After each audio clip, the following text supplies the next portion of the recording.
Hello students, welcome to MOS classes. आज हम eighth class science NCERT के chapter number 2 microorganisms friend and foe के question answers को discuss करेंगे। तो सबसे पहले हम क्वेश्चन नंबर 1 देखेंगे।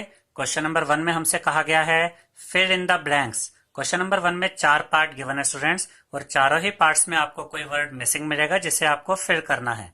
ए पार्ट में देखिए क्या दिया गया है, micro organisms can be seen with the help of dash. Micro organisms को देखने के लिए हमें किस चीज की जरूरत पड़ती है, माइक्रोस्कोप की। तो यहां पर सही आंसर रहेगा माइक्रोस्कोप। इसके बाद बी पार्ट में देखिए क्या गिवन है, blue green algae fix dash directly from the air and enhance fertility of soil. तो हवा में वो कौन सी ऐसी चीज है स्टूडेंट्स जिसे ब्लू ग्रीन एल्गी के द्वारा फिक्स किया जाता है, यानी कि उसका रूप बदला जाता है, जिससे कि मिट्टी की फर्टिलिटी यानी मिट्टी की जो उपजाऊ शक्ति है वो बढ़ जाए। तो याद रखिएगा यहाँ पर सही आंसर है नाइट्रोजन। नाइट्रोजन हवा में बहुत बड़ी मात्रा में पाई जाती है स्टूडेंट्स, लेकिन डायरेक्टली ना तो वो हमारे किसी काम की होती है और ना ही प्लांट्स के किसी काम आती है। तो कुछ स्पेशल टाइप के बैक्टीरिया होते हैं, जैसे कि राइजोबियम बैक्टीरिया और ये ब्लू ग्रीन एल्गी। ये क्या करते हैं, ये हवा में पाए जाने वाली नाइट्रोजन को फिक्स करते हैं, इसका रूप बदलते हैं और इसको पानी में घुलने वाली फॉर्म यानी सोल्यूबल फॉर्म में चेंज कर देते हैं। और जब ये नाइट्रोजन का रूप बदल जाता है और ये मिट्टी के अंदर जो पानी होता है उसमें ये घुल जाती है, तो ये प्लांट्स अपने जड़ों के द्वारा इनको एब्जॉर्ब कर लेते हैं और उसके बाद वो इसी नाइट्रोजन का इस्तेमाल करके इससे प्रोटीन बनाते हैं। तो इस तरीके से हम कह सकते हैं कि जो ब्लू ग्रीन एल्गी होती है ये हवा में पाए जाने वाली नाइट्रोजन को फिक्स करती है, उसका रूप बदलती है और मिट्टी की फर्टिलिटी यानी कि उपजाऊ शक्ति को बढ़ाती है। इसके बाद सी पार्ट देखेंगे। सी पार्ट में हमें कहा गया है alcohol is produced with the help of dash. Alcohol बनाने के लिए किस चीज का इस्तेमाल किया जाता है, तो यहाँ पर सही आंसर है स्टूडेंट्स यीस्ट। यीस्ट फंगस की ही एक टाइप होती है। यीस्ट क्या करता है, यीस्ट शुगर को एल्कोहल में कन्वर्ट कर देता है। तो एल्कोहल प्रोड्यूस करने के लिए किस चीज का इस्तेमाल किया जाता है, यीस्ट का। तो यहाँ सही आंसर है यीस्ट। इसके बाद डी पार्ट देखेंगे, cholera is caused by dash. Cholera बीमारी होती है स्टूडेंट्स जिसमें कि डायरिया, लूज मोशन, वॉमिटिंग और शरीर से पानी की कमी हो जाती है। तो कोलेरा किसकी वजह से फैलता है, बैक्टीरिया की वजह से फैलता है। तो डी पार्ट का सही आंसर है बैक्टीरिया। अब हम सेकंड क्वेश्चन देखेंगे। तो सेकंड क्वेश्चन में हमसे कहा गया students tick the correct answer. हमें यहाँ हर क्वेश्चन के साथ कुछ ऑप्शन गिवन है जिसमें से सही ऑप्शन को हमें टिक करके बताना है। अब यहाँ पर हमने सही आंसर्स को क्या किया है, अंडरलाइन कर दिया है। आप चाहे तो इनको टिक भी कर सकते हैं। तो ए पार्ट देखिए क्या कहता है, yeast is used in the production of. Yeast का इस्तेमाल किस चीज की प्रोडक्शन में किया जाता है। तो फर्स्ट ऑप्शन है स्टूडेंट्स शुगर, सेकेंड ऑप्शन है अल्कोहल, थर्ड ऑप्शन है हाइड्रोक्लोरिक एसिड और फोर्थ ऑप्शन है ऑक्सीजन। तो इसका सही ऑप्शन है स्टूडेंट्स अल्कोहल। यीस्ट का इस्तेमाल अल्कोहल बनाने के लिए किया जाता है। याद रखिएगा यीस्ट एक तरह का फंगी होता है यानी फंगस का ही एक टाइप है जो कि शुगर को कन्वर्ट कर देता है अल्कोहल में। तो ए क्वेश्चन का जो सही ऑप्शन है वो है अल्कोहल। इसके बाद बी पार्ट देखते हैं, the following is an antibiotic. हमें यहाँ पर 4 ऑप्शन गिवन है जिसमें से हमें एंटीबायोटिक की पहचान करनी है। एंटीबायोटिक मेडिसिन होती है स्टूडेंट्स। तो यहाँ पर देखिए पहला ऑप्शन है सोडियम बाइकार्बोनेट, दूसरा ऑप्शन है स्ट्रेप्टोमाइसिन, थर्ड ऑप्शन है अल्कोहल और फोर्थ ऑप्शन है यीस्ट। तो यहाँ पर एंटीबायोटिक का सही जो आंसर है वो है स्ट्रेप्टोमाइसिन। स्ट्रेप्टोमाइसिन एंटीबायोटिक होती है। इसके बाद सी पार्ट देखते हैं, carrier of malaria causing protozoa is. Malaria फैलाने वाले प्रोटोजोआ का कैरियर कौन है। कैरियर ऐसे एनिमल्स को कहा जाता है जो कि किसी बीमारी को फैलाने वाले माइक्रो ऑर्गेनिजम्स को अपने साथ लेकर कैरी करते हैं, उन्हें लेकर घूमते हैं। तो मलेरिया फैलाने वाले मलेरिया कोजिंग प्रोटोजोआ के कैरियर कौन है, यानी कि ऐसे कौन सा एनिमल है जो कि मलेरिया फैलाने वाले प्रोटोजोआ को अपने साथ कैरी करता है। तो यहाँ पर 4 ऑप्शन है, female anopheles mosquito, cockroach, house fly या बटरफ्लाई। तो यहाँ पर सही आंसर रहेगा students female anopheles mosquito. Female anopheles mosquito malaria फैलाने वाले प्रोटोजोआ को अपने साथ कैरी करती है। इसका मतलब female anopheles mosquito malaria causing protozoa की कैरियर है। डी पार्ट में हमें गिवन है students, the most common carrier of communicable diseases is. देखिए, कम्युनिकेबल डिजीजेज ऐसी बीमारियां होती हैं जो कि एक बीमार व्यक्ति से एक हेल्दी व्यक्ति को भी हो सकती हैं। तो कम्युनिकेबल डिजीजेज के लिए जो सबसे कॉमन कैरियर है, यानी हमें पता करना है, हमें बताना है ऐसा कौन सा एनिमल है जो ये कम्युनिकेबल डिजीजेस फैलाने वाले माइक्रो ऑर्गेनिजम्स को अपने साथ कैरी करता है, उन्हें लेकर घूमता है। तो यहाँ इसके लिए 4 ऑप्शन गिवन है, एंट, हाउस फ्लाई, ड्रैगन फ्लाई या स्पाइडर। तो यहाँ पर सही आंसर रहेगा हाउस फ्लाई। जो घरों में मक्खियां पाई जाती है स्टूडेंट्स, ये सबसे कॉमन कैरियर है। किस चीज का कॉमन कैरियर है? कम्युनिकेबल डिजीजेस का। होता क्या है, जब ये हाउस फ्लाई, जब ये मक्खियां गंदगी पर बैठती है, एनिमल वेस्ट पर बैठती हैं, तो इनके शरीर से वो गंदगी, वो पैथोजेंस, बीमारी फैलाने वाले माइक्रो ऑर्गेनिजम्स चिपक जाते हैं। और जब यही हाउस फ्लाई अनकवर्ड फूड पे यानी खाने पर बैठती हैं, तो ये सारी गंदगी जो उनके शरीर से लगी होती है, ये उस खाने पे लग जाती है। और जब भी कोई व्यक्ति उस खाने को खाता है तो वो फिर बीमार पड़ जाता है। तो हम कह सकते हैं कि कम्युनिकेबल डिजीजेस के जो सबसे कॉमन कैरियर है वो है हाउस फ्लाई। इसके बाद ई पार्ट देखते हैं, द ब्रेड ऑफ इडली डफ राइजेस बिकॉज ऑफ। जो इडली डफ होता है, यानी इडली के जो लिए जो आटा वगैरह गूंदा जाता है, वो किस वजह से राइज हो जाता है, किस वजह से वो फ्लफी हो जाता है, फूल जाता है। तो यहाँ पर हमें यहाँ इसके लिए 4 ऑप्शन गिवन है, heat, grinding, growth of yeast cells या नीडिंग। तो यहाँ पर सही ऑप्शन है students, growth of yeast cell. जब आप इडली के लिए आटा वगैरह गूंथते हैं तो उसमें यीस्ट भी थोड़ी मात्रा में डाल दिया जाता है, और उसके बाद ये यीस्ट उस डफ के अंदर, उस गूंदे हुए आटे के अंदर ये रिप्रोड्यूस करता है, अपनी संख्या बढ़ाता है। और उसके बाद ये जब रेस्पिरेशन करता है यीस्ट, तो क्या होता है कि इसमें से कार्बन डाइऑक्साइड निकलती है और ये उस डफ को, उस गूंदे हुए आटे को फ्लफी बना देता है, जिससे कि इडली का जो गूंदा हुआ आटा है, जो इडली डफ है, वो राइस हो जाता है, फूल जाता है। ठीक है, इसके बाद हम एफ पार्ट देखेंगे। एफ पार्ट में हमें कहा गया है, the process of conversion of sugar into alcohol is called.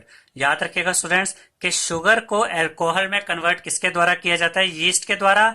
और यीस्ट के द्वारा शुगर को अल्कोहल में कन्वर्ट करने के प्रोसेस को क्या नाम दिया गया है? इसके लिए यहाँ पर हमें 4 ऑप्शन गिवन है, नाइट्रोजन फिक्सेशन, मोल्डिंग, फर्मेंटेशन या इन्फेक्शन। तो यहाँ सही ऑप्शन है फर्मेंटेशन। यीस्ट के द्वारा शुगर को जब अल्कोहल में कन्वर्ट किया जाता है तो इस प्रोसेस को हम कहते हैं फर्मेंटेशन। अब हम क्वेश्चन नंबर 3 देखेंगे स्टूडेंट्स। थर्ड क्वेश्चन में हमें दिया गया students, match the organisms in column A with their action in column B. A column में हमें कुछ यहाँ पर ऑर्गेनिजम्स के नाम दिए गए हैं और बी कॉलम में हमें कुछ एक्टिविटीज दी गई हैं, और हमें ये मैच करना है कि कौन सा ऑर्गेनिज्म इनमें से कौन सा काम करता है, उस हिसाब से हमें इनको मैच करना है। जैसे ए कॉलम में है bacteria, rhizobium, lactobacillus, yeast, protozoa, virus, और यहाँ पर कुछ इनके एक्शन दिए गए हैं, fixing nitrogen, setting of curd, baking of bread, causing malaria, causing cholera, causing AIDS, and last है प्रोड्यूसिंग एंटीबॉडीज। तो सबसे पहले यहाँ पर ऑर्गेनिज्म दिया गया है बैक्टीरिया। बैक्टीरिया के लिए यहाँ से सही ऑप्शन क्या रहेगा स्टूडेंट्स? कॉजिंग कोलेरा, क्योंकि बैक्टीरिया की वजह से कोलेरा बीमारी फैलती है। इसमें लूज मोशन, वॉमिटिंग और शरीर में पानी की कमी होने वाली बीमारी होती है। तो बैक्टीरिया के लिए सही ऑप्शन है ये कॉजिंग कोलेरा। तो यहाँ पर देखिए हमने बैक्टीरिया के आगे क्या चूज किया? Causing cholera. उसके बाद क्या है? राइजोबियम। राइजोबियम के लिए सही ऑप्शन क्या रहेगा? फिक्सिंग नाइट्रोजन, क्योंकि जो राइजोबियम होता है ये एटमॉस्फेयर की नाइट्रोजन को फिक्स करता है, उसका रूप बदलता है सोल्यूबल फॉर्म में, जिससे कि वो प्लांट्स के द्वारा यूज की जा सके। तो राइजोबियम के सामने हम क्या लिखेंगे? Fixing nitrogen. उसके बाद है लैक्टोबैसिलस। लैक्टोबैसिलस के लिए सही ऑप्शन क्या रहेगा? लैक्टोबैसिलस किस काम में आता है? दही बनाने के काम में आता है, सेटिंग ऑफ कर्ड। जब अगर आप कभी देखें कि आपकी मदर जब दही जमाती हैं तो वो दूध गर्म करते हैं और उसमें से थोड़ा सा ऑलरेडी जमा हुआ दही उसमें डाल देते हैं। उस दही के अंदर लैक्टोबैसिलस होते हैं जो कि उस पूरे दूध को दही में कन्वर्ट कर देते हैं। तो लैक्टोबैसिलस के लिए सही ऑप्शन क्या है? Setting of curd. ये दही बनाने में मदद करता है। इसके बाद है स्टूडेंट्स यीस्ट। यीस्ट के लिए यहां से कौन सा ऑप्शन सही रहेगा? बेकिंग ऑफ ब्रेड, क्योंकि जो यीस्ट होते हैं ये ब्रेड को फ्लफी बनाने में काम आते हैं, इसलिए इसके लिए सही ऑप्शन है बेकिंग ऑफ ब्रेड। तो यहाँ पर देखिए यीस्ट के आगे हमने यहाँ पर लिखा बेकिंग ऑफ ब्रेड। इसके बाद है प्रोटोजोआ। प्रोटोजोआ के लिए यहाँ पर सही ऑप्शन है कोजिंग मलेरिया, क्योंकि प्रोटोजोआ मलेरिया फैलाने का काम करता है। तो प्रोटोजोआ के सामने हमने लिखा कोजिंग मलेरिया। और सबसे एंड में है यहाँ पर वायरस। वायरस क्या करता है? Causing ads. ये एड्स फैलाने का काम करता है। तो वायरस के लिए यहाँ पर हमने लिखा कोजिंग एड्स। अब हम इसके बाद क्वेश्चन नंबर 4 सोल्व करेंगे स्टूडेंट्स। क्वेश्चन नंबर 4 में हमसे कहा गया है can micro organisms B seen with the naked I? If not how can they be seen? क्या माइक्रो ऑर्गेनिजम्स को हम नेकेड आई यानी कि बिना किसी इंस्ट्रूमेंट की मदद के देख सकते हैं? इफ नॉट, और अगर नहीं देख सकते, how can they be seen, तो हम उन्हें कैसे देख सकते हैं? तो आंसर है students no, micro organisms can not be seen with the naked eye. देखिए, हम माइक्रो ऑर्गेनिजम्स को बिना किसी इंस्ट्रूमेंट की मदद के नहीं देख सकते। As they are very small, क्योंकि वो साइज में बहुत ही छोटे होते हैं। They can be seen with the help of microscope. अगर हमें माइक्रो ऑर्गेनिजम्स को देखना है तो उसके लिए हमें माइक्रोस्कोप की मदद लेनी होती है, माइक्रोस्कोप का यूज करना पड़ता है। इसके बाद हम क्वेश्चन नंबर 5 करेंगे। 5th क्वेश्चन में हमसे कहा गया students what are the major groups of micro organisms? Micro organisms को हम कौन कौन से मेजर ग्रुप्स या कौन कौन से मेन ग्रुप्स में बांट सकते हैं? तो आंसर है the major groups of micro organisms are bacteria, fungi, protozoa and some algae. Micro organisms को जो हम मेजर ग्रुप्स में बांट सकते हैं या मेन ग्रुप्स में बांट सकते हैं वो मेजर ग्रुप्स हैं। पहला है बैक्टीरिया, उसके बाद है फंगी, उसके बाद है प्रोटोजोआ और लास्ट है सम एल्गी। इन 4 ग्रुप्स में हम माइक्रो ऑर्गेनिजम्स को बांट सकते हैं। अब हम क्वेश्चन नंबर 6 करेंगे। 6th क्वेश्चन में हमसे कहा गया students name the micro organisms which can fix atmospheric nitrogen in the soil. हमें ऐसे माइक्रो ऑर्गेनिजम्स के नाम बताने हैं जो एटमॉस्फेयर में यानी हवा में पाए जाने वाले नाइट्रोजन को फिक्स कर सकते हैं मिट्टी में, यानी कि वो हवा में पाए जाने वाले नाइट्रोजन को इस रूप में बदल देते हैं जिससे कि वो मिट्टी में मिक्स हो सके। तो इसका आंसर है bacteria such as rhizobium and certain blue green algae present in the soil can fix atmospheric nitrogen and convert it into usable nitrogenous compounds which are used by plants for the synthesis plant proteins and other compounds। इसका ये मतलब है students कि मिट्टी में कुछ special type के bacteria होते हैं जिनको राइजोबियम कहा जाता है और इसके अलावा कुछ ब्लू ग्रीन एल्गे होते हैं। ये क्या करते हैं? राइजोबियम और ये कुछ तरह के जो ब्लू ग्रीन एल्गे होते हैं ये एटमॉस्फेरिक नाइट्रोजन को फिक्स कर देते हैं, यानी कि इनका रूप बदल देते हैं और उसे कन्वर्ट कर देते हैं यूजेबल फॉर्म में। देखिए, जो हवा में नाइट्रोजन होती है स्टूडेंट्स वो डायरेक्टली ना तो हमारे किसी काम आ पाती है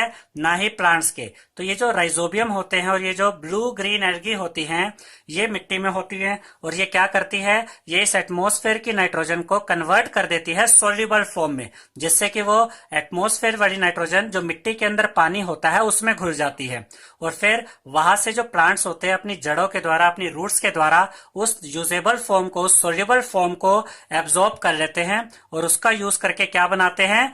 प्रोटीन और दूसरे कंपाउंड्स बनाते हैं। देखिए, यहां पर यही लिखा गया है कि राइजोबियम और कुछ सर्टेन ब्लू ग्रीन एल्गी होती है जो कि मिट्टी में पाई जाती है, जो फिक्स कर देती है यानी रूप बदल देती है एटमॉस्फेरिक नाइट्रोजन का और उसे कन्वर्ट कर देती है यूजेबल नाइट्रोजनियस कंपाउंड्स में, यानी नाइट्रोजन के ऐसे रूप में कन्वर्ट कर देती है जो कि यूज किया जा सके, which are used by plants. और फिर ये जो नाइट्रोजीनियस कंपाउंड्स बन जाते हैं जो कि सोल्यूबल होते हैं पानी में, फिर प्लांट इनको यूज करते हैं और इनसे सिंथेसिस यानी कि बनाते हैं, क्या बनाते हैं? प्लांट प्रोटीन बनाते हैं और दूसरे कंपाउंड्स भी बनाते हैं। तो यहाँ पर जो मेन ऑर्गेनिज्म हमने देखे जो नाइट्रोजन का फिक्सेशन करते हैं वो कौन से है? Rhizobium and certain blue green algae. अब इसके बाद हम क्वेश्चन नंबर 7 करेंगे। 7th क्वेश्चन में हमसे कहा गया students right 10 lines on the usefulness of micro organisms in our life. हमारे जीवन में माइक्रो ऑर्गेनिज्म की क्या यूजफुलनेस है, या ये भी कह सकते हैं कि माइक्रो ऑर्गेनिजम्स किस तरीके से हमारे लिए फायदेमंद होते हैं। हमें इस पर 10 लाइन्स लिखनी है। तो सबसे पहली लाइन हमने लिखी lactobacillus bacterium is useful in formation of curd. जो लैक्टोबैसिलस बैक्टीरिया होता है स्टूडेंट्स ये कर्ड यानी कि दही बनाने में काम आता है। सेकेंड लाइन हमने लिखी micro organisms are also used in the making of breads, pastries and cakes. Micro organisms का इस्तेमाल ब्रेड बनाने में, पेस्ट्रीज बनाने में और केक्स बनाने में भी किया जाता है। अब थर्ड लाइन देखिए, they are also used in cleaning up of the environment. जो माइक्रो ऑर्गेनिजम्स होते हैं स्टूडेंट्स, वो हमारे आसपास के वातावरण को, हमारे आसपास के एनवायरमेंट को साफ रखते हैं, क्योंकि ये जो डेड प्लांट्स या डेड एनिमल्स होते हैं, ये उनको खाकर उनको सिंपल सब्सटेंसेज में कन्वर्ट कर देते हैं, जिससे कि वो हमारे एनवायरमेंट के लिए फायदेमंद साबित होते हैं। इसके बाद फोर्थ पॉइंट देखते हैं। फोर्थ पॉइंट में हमसे कहा गया है, bacteria are also used in agriculture to increase soil fertility by fixing nitrogen. अब इसको ध्यान से समझिएगा स्टूडेंट्स, हमारे एटमॉस्फेयर में जो नाइट्रोजन गैस होती है वो डायरेक्टली ना तो हमारे किसी काम आती है ना प्लांट्स के। तो मिट्टी में कुछ ऐसे माइक्रो ऑर्गेनिजम्स होते हैं, जैसे कि कुछ स्पेशल टाइप के बैक्टीरिया होते हैं जिनको राइजोबियम कहा जाता है, या कुछ ब्लू ग्रीन एल्गे होते हैं जो इस एटमॉस्फेयर की नाइट्रोजन को फिक्स करते हैं, यानी कन्वर्ट करते हैं सोल्यूबल फॉर्म में, जिससे कि जो हवा में जो नाइट्रोजन होती है ये पानी में घुल जाती है। जो मिट्टी में पानी होता है उसमें नाइट्रोजन घुल जाती है इन बैक्टीरियाज की मदद से, और उसके बाद प्लांट्स इन पानी में घुली हुई नाइट्रोजन को यूज करते हैं और इससे प्रोटीन बनाते हैं। इस तरीके से जो बैक्टीरिया होते हैं ये सोइल की फर्टिलिटी यानी कि मिट्टी की उपजाऊ शक्ति को बढ़ाने का काम करते हैं। ये यहाँ पर लिखा गया था कि bacteria are also use in agriculture, ये खेती में इस्तेमाल होते हैं टू इंक्रीज सोइल फर्टिलिटी, मिट्टी की उपजाऊ शक्ति को बढ़ाने के लिए। कैसे? बाय फिक्सिंग नाइट्रोजन, क्योंकि ये नाइट्रोजन को फिक्स कर पाते हैं, ये नाइट्रोजन का रूप बदल देते हैं जिससे कि वो प्लांट्स के द्वारा यूज की जा सके। पांचवी लाइन देखते हैं, micro organisms like yeast are used for the production of alcohol. Yeast का इस्तेमाल एल्कोहल बनाने में किया जाता है। स्टूडेंट्स याद रखिएगा, यीस्ट फंगस का ही एक टाइप है, ये एक प्रकार का फंगस होता है जो कि शुगर को कन्वर्ट कर देता है एल्कोहल में। इसके बाद हम सिक्स्थ लाइन देखते हैं, they are use to make vaccines. Micro organisms का इस्तेमाल वैक्सीन्स बनाने में भी किया जाता है। वैक्सीन्स हमारे इम्यूनिटी सिस्टम को बढ़ा देती है, यानी हमारी बीमारियों से लड़ने की ताकत को बढ़ा देती है। इसके बाद सेवेंथ लाइन देखते हैं, they are use to make antibiotics. Micro organisms का इस्तेमाल एंटीबायोटिक्स बनाने में भी किया जाता है। एंटीबायोटिक्स ऐसी मेडिसिन होती है स्टूडेंट्स जो कि बीमारी फैलाने वाले माइक्रो ऑर्गेनिजम्स को या तो मार देती है, खत्म कर देती है, या उनकी ग्रोथ को रोक देती है। अब एट्थ लाइन देखते हैं, some micro organisms are use to make preservatives. कुछ माइक्रो ऑर्गेनिजम्स का इस्तेमाल प्रिजर्वेटिव्स बनाने में भी किया जाता है। प्रिजर्वेटिव्स हमारे खाने को खराब होने से बचाते हैं। अब नाइन्थ लाइन देखते हैं, micro organisms are use to make manures. Micro organisms का इस्तेमाल मैन्योर बनाने में भी किया जाता है। याद रखिएगा स्टूडेंट्स, मैन्योर ऑर्गेनिक सब्सटेंस होते हैं जो कि प्लांट्स को न्यूट्रिएंट प्रोवाइड करवाते हैं। एनिमल वेस्ट, प्लांट वेस्ट को डिकम्पोज करके मैन्योर बनते हैं। डिकम्पोज करने का मतलब होता है उनका सड़ना। एनिमल वेस्ट और प्लांट वेस्ट को इकट्ठा कर लिया जाता है और माइक्रो ऑर्गेनिजम्स उस वेस्ट को क्या करते हैं, डिकम्पोज कर देते हैं, सड़ा देते हैं, जिससे क्या बनते हैं, मैन्योर बनते हैं, जो कि हमारे प्लांट्स के लिए न्यूट्रिएंट प्रोवाइड करवाते हैं। इसके बाद 10th लाइन देखते हैं, certain bacteria are used in the biological treatment of sewage. कुछ बैक्टीरिया का इस्तेमाल सीवेज का, जो सीवर का जो गंदा पानी है उसको साफ करने में भी इस्तेमाल आते हैं। यानी कुछ बैक्टीरिया सीवर के गंदे पानी को साफ करने के लिए भी यूज किए जा सकते हैं। अब हम क्वेश्चन नंबर 8 करेंगे। क्वेश्चन नंबर 8 में हमसे कहा गया students, right a short paragraph on the harmful effects of micro organism.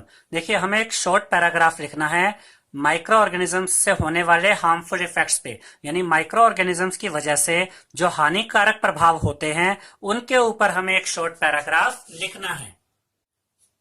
अब इसका आंसर देखिए, micro organisms are harmful in many ways. Micro organisms कई प्रकार से खतरनाक होते हैं, हमारे लिए हानिकारक होते हैं। Some of the microorganisms cause diseases in human beings, plants and animals. कई ऐसे माइक्रो ऑर्गेनिजम्स होते हैं स्टूडेंट्स जो कि इंसानों में, प्लांट्स में और एनिमल्स में बीमारियां फैलाते हैं। ठीक है, such disease causing micro organisms are called pathogens. बीमारी फैलाने वाले माइक्रो ऑर्गेनिजम्स को हम क्या कहते हैं, पैथोजेंस कहते हैं। अब आगे देखिए, some micro organisms spoil food, clothing and leather.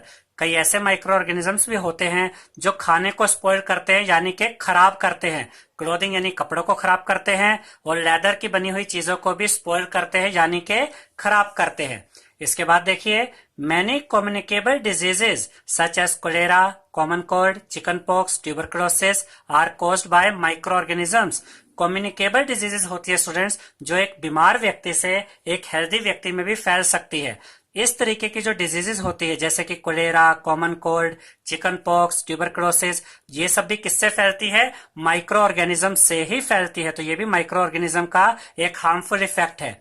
इसके अलावा हम ये भी कह सकते हैं कि food poisoning is also caused by micro organisms. Food poisoning का मतलब होता है कि जब माइक्रो ऑर्गेनिजम्स खाने को खराब कर देते हैं तो खाना जहरीला बन जाता है, और ऐसे खाने को अगर कोई खाता है तो उसे फूड पॉइजनिंग हो जाती है, जो कि काफी खतरनाक होती है हेल्थ के लिए, और इससे डेथ भी हो सकती है।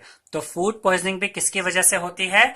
माइक्रो ऑर्गेनिजम्स की वजह से होती है। इसके बाद हम क्वेश्चन नंबर 9 करेंगे। क्वेश्चन नंबर 9 में हमसे कहा गया students, what are antibiotics? Antibiotics क्या होती हैं? What precautions must be taken while taking antibiotics? Antibiotics लेते वक्त हमें क्या क्या प्रिकॉशंस यानी क्या क्या सावधानियां बरतनी चाहिए? अब हम इसका आंसर देखते हैं। द मेडिसिन्स दैट किल और stop the growth of the disease causing micro organisms are called antibiotics. ऐसी मेडिसिन स्टूडेंट जो कि डिजीज कॉजिंग माइक्रो ऑर्गेनिजम्स को यानी बीमारी फैलाने वाले माइक्रो ऑर्गेनिज्म को या तो मार देती है या उनकी ग्रोथ को रोक देती है, ऐसी मेडिसिन को हम क्या कहते हैं? एंटीबायोटिक्स कहते हैं। ठीक है, इनके कुछ यहाँ पर 2 एग्जांपल्स दिए गए हैं। पहला एग्जांपल है स्ट्रेप्टोमाइसिन और दूसरा एग्जांपल है टेट्रासाइक्लिन।